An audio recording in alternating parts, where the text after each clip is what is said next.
मला ह्या माणसासोबत राहायचं एवढा वैताग आलाय ना, एवढा वैताग आलाय. मला असं वाटायला लागलंय मला ह्या घरात राहायलाच नको. एवढा त्रास, मानसिक त्रास व्हायला लागलाय मला ह्या घरात राहण्याचा. आणि एवढं जे त्रास आहे ते मी काय काम सांगूनच त्यांना बघावं की हे करा ते करा, त्याला नको वाटायला लागलंय करायला. म्हणून मला ह्या माणसासोबतच नाही, मला ह्या घरातच राहायचं नाही. तर मी माझे लेकरं बाळ सगळी घेऊन घरातनं निघून जाणार आहे. वैताग आला, एवढं टेन्शन यायला लागलंय आणि मानसिक त्रास मला जास्त व्हायला लागलाय. माझ्यावर असं लोड, असं डोक्यावर कुठलं तर वजा असल्यासारखं वाटायला लागलं. एवढा त्रास व्हायला लागलाय मला. काय करू काय नाही समजा नाही. आणि ह्या माणसाला काय सांगावं म्हणलं तर ही माणूस नुसतं बाहेर बोंबलत हिंडायच्या कामावर करते. एक काम साधं त्याला सांगून बघावं. 10 दिवस लावलं, सांग काम्या नाम्यासारखं काम झालंय की जेव्हा सांगल तेव्हाच करायचं. आणि परत त्या दिवशी नाही झालं तर दुसऱ्या दिवशी नाही सांगितलं ते काम करायला का ते काम होणार नाही. कारण की परत त्या नाम्याला काम सांगावंच लागतं. तशी गत व्हायला लागली माझी. वैताग आलाय मला ह्या घरात राहायचा. मी माझी मुलं घेऊन ही घर सोडून कुठं तर लांब निघून जाणार आहे. कारण की मला ह्या घरात राहायचंच नाही. वैताग म्हणजे वैताग, मानसिक त्रास व्हायला लागलाय मला या घरात राहायचा. काय करू, मला नाही राहायचं तुमच्यासोबत. वैताग आलाय मला. करायचं नाही, वैताग दिलाय तुम्ही मला. एक काम सांगितलं तुम्हाला, माझ्यासोबत तुला राहायचं नाही. नाही राहायचं कसं पाय, ह्या घरातच राहायचं नाही मला. करायचं नाही या घरात. वैताग आलाय मला इथं राहायचा. मग जागी निघून, मग चालली ना. मग जागी, मग मी काय लाडू तुझं सगळे घेऊन जा. तुम्हाला पण नीती चला. जाऊ दे की आता फालतू काय बोलू. मेन मुद्द्यावर येतो. मित्रांनो, घर घेऊन सोडून काय जाणार नाही. घर सोडून घर नाही आयुष्यभर. मलाही कधी सोडून जायचं स्वप्न पण बघणार नाही असली आहे दलिंदर. तर मित्रांनो, पण नाही जाणार. आमच्या दोघांचं प्रेम तर भरपूर आहे एकमेकांवर. आणि माझ्या कुटुंबावर तर माझं भरपूर प्रेम आहे. आणि तुमच्यावर तर भरपूर प्रेम आहे. कारण का तुम्ही भरपूर प्रेम आमच्या दोघांवर करता.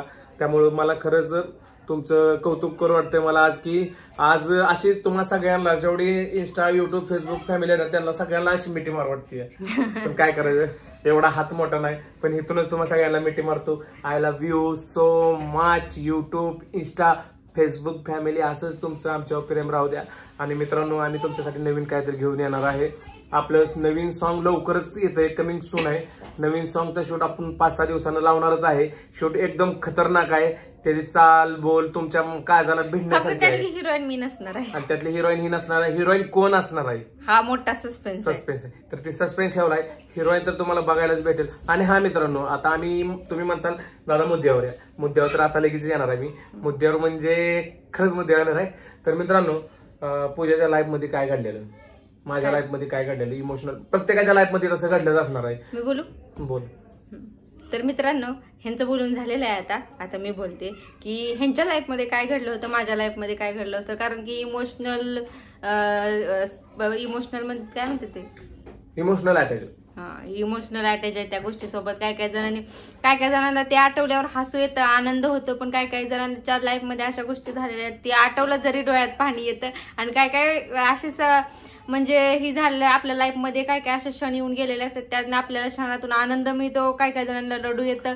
असे प्रत्येकासोबत झालेलं आहे. तर आमच्या सोबत पण काही अशा गोष्टी झालेल्या आहेत आणि आम्ही त्या गोष्टी तुमच्या बरोबर शेअर करणार आहोत. आणि फक्त तुम्ही माझ्या व्हिडिओमध्ये जेव्हा मी व्हिडिओ काढेल तेव्हा माझ्या लाईफ मध्ये काय झालं हे मी सांगेल. आणि ह्यांनी व्हिडिओ काढत असताना ह्यांच्या लाईफ मध्ये काय झालेले क्षण आलते, दुःखाचे, सुखाचे, आनंदाचे, तर हे सांगतील. आणि तुम्हाला नवीन काहीतरी म्हणजे म्हणलं आता भांडण वगैरे ही होते, पण आमच्या रिअल लाईफ मध्ये आणि रिअल असणार आहे सगळे. ह्यात काही फेक नसणार आहे, काय नाही. आमच्या म्हणजे मनात जे आम्ही साठवून ठेवलं होतं, जे आपण व्हिडिओ काढले कॉमेडी, रडारडी, ते व्हिडिओ आपण बंद करणार. ते प्रत्येकाचे व्हिडिओ चालूच असतात आपल्या, म्हणजे असं रडारडी, भांडण, तंटा चालूच आहेत. पण आता आपण नवीन काहीतरी घेऊन येतो. नवीन काहीतरी म्हणजे की रिअल लाईफवर आधारित. जे तुमच्या लाईफ मध्ये घडले ते माझ्या लाईफ मध्ये घडलंय का असं, आणि जे माझ्या लाईफ मध्ये घडलंय ते तुमच्या लाईफ मध्ये घडलं असेल तर नक्कीच कमेंट करून सांगा.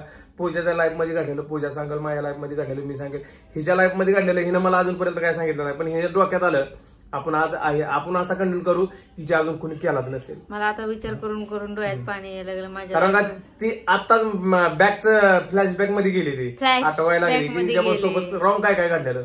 आणि ती सगळं आम्ही तुम्हाला शेअर करणार आहे.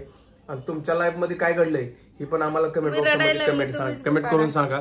तर आयुष्य इतकं सुंदर आहे मित्रांनो, आपलं आयुष्य खूप सुंदर आहे. फक्त आपल्याला जसं पाहिजे तसं आपण जगूया. कारण का दुसऱ्याच्या खांद्यावर हात ठेवून जर आपण चालायला लागलो तर आपल्याला कसं असतं माहित आहे का, किंमत राहत नसते. तसं आपला बोजा दुसऱ्यावर कधी सोडायचा नसतो. आपण आपलं काम करायचं, आपलं कर्तव्य, आपल्या आईबापांनी जन्म दिला, आपल्या आईबापाचा विचार करायचा. आणि मित्रांनो, खरं तर मला पूजानं भरपूर साथ दिली, तेवढीच साथ तुम्ही सुद्धा दिली. माझ्या लाईफमध्ये पूजा आली, माझं सगळं दुःख दूर झालं, माझ्या अडचणी दूर झाल्या, माझ्या लाईफमध्ये जे काय संकट होतं ते सगळं संकट निघून गेलं. कारण का म्हणतात ना, एका पुरुषाच्या मागे एखाद्या स्त्रीचा हातच असतो, तसं माझ्या पाठीमागे माझ्या बायकोचा हात आहे.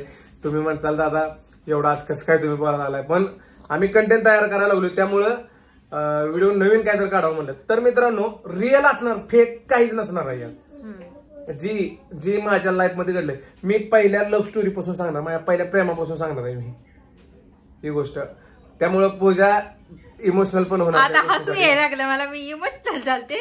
तुम्ही तुमच्या पहिल्या प्रेमापासून सांगणार. तर मित्रांनो, माझं आणि पूजाचं पण प्रेमच आहे, लव्ह मॅरेज आहे. लव्ह स्टोरी तर ती पण कसं सक्सेस झालं कसं नाही ती पण सांगेल तुम्हाला. ती फेक नसणार, पहिली लव्ह स्टोरीच मी इमोशनल झालते. नाव काढल्यावर मला हसू आलं. पहिली लव्ह स्टोरी आम्ही जी टाकली ना ती तू नॉर्मल फेक होती, पण आता जशी का तशीच सांगणार तुम्हाला, सांगणार आहे आम्ही. कारण की व्हिडिओ वगैरे काढायला जमणार नाही, तसंच सेम काढायचं म्हणलं तर खूप अडचणी येतात. कारण की आम्ही 2च शूट काढले, तर मुलांचा व्हिडिओचं टायमिंग काय असणार आहे माहिती आहे का, माझ्या व्हिडिओचं असणार आहे टायमिंग 11 आणि पूजाचा व्हिडिओचं टायमिंग असणार आहे 4. त्यामुळं पूजाचं 4ला व्हिडिओ पडणार, माझं 11ला व्हिडिओ पडणार. तर मित्रांनो, कुणीही कुठं जाऊ नका, आपल्या व्हिडिओचं इतकं इमोशनल. पण एक कमेंट करून सांगा की ह्यांची जास्त इमोशनल स्टोरी आहे का माझी जास्त आहे, का ह्यांच्या व्हिडिओमध्ये आनंदाचे क्षण जास्त आहेत का माझ्या व्हिडिओमध्ये. माझ्या व्हिडिओमध्ये आनंदाचे क्षण पण तेवढेच आहेत, दुःखाचे क्षण पण तेवढेच आहेत, आणि मला ते काय म्हणतात स्ट्रगल पण मी भरपूर केलं. मित्रांनो, आणि माझ्या लाईफ मध्ये असं घडलंय की माझ्या लाईफ मध्ये मला वाटतंय बघा 16-17 वर्षाखाली 16-17 वर्ष सगळं माझ्या डोक्यावर दुःखाचं ओझं होतं. त्यामुळं म्हणजे म्हणतात ना, बिन आई बापाचं लेकरू कसं जगतं, तसं आहे माझा विषय. मला आई वडील असून सुद्धा मी अनाथ असलेलो नव्हतो. कसं का होतो ती पण तुम्हाला व्हिडिओ मध्ये बघायला भेटणार. कारण का ही विषय मी सांगू शकत नाही तुम्हाला आता, पण उद्याच्या व्हिडिओ मध्ये तुम्हाला नक्कीच बघायला भेटेल. पण सुरुवात कुठून होणार आणि एंड कुठं होणार हे नक्कीच तुम्हाला समजेल. आमचा प्रवास कुठे थांबला आणि कसा थांबला, आणि आमच्या प्रवासात खारीचा वाटा जास्त कुणाचा आहे ती पण तुम्हाला समजेल. आणि मला माहित आहे ह्या प्रवासामध्ये सगळ्यात जास्त खारीचा वाटा कोणाचा आहे. ते असेल खारीचा वाटा कोणाचा असेल तर सांगणार नाही, हिचा तर नाहीच, पण ट्विस्ट आहे त्यात. एक म्हणजे वाट बघा तुम्ही, नेमकं कोण असेल ती व्यक्ती ही तुम्हाला सुद्धा माहित आहे. मित्रांनो, ती व्यक्ती कोण आहे, जी व्हिडिओ बघते ना त्याला सुद्धा माहित आहे ती व्यक्ती कोण आहे.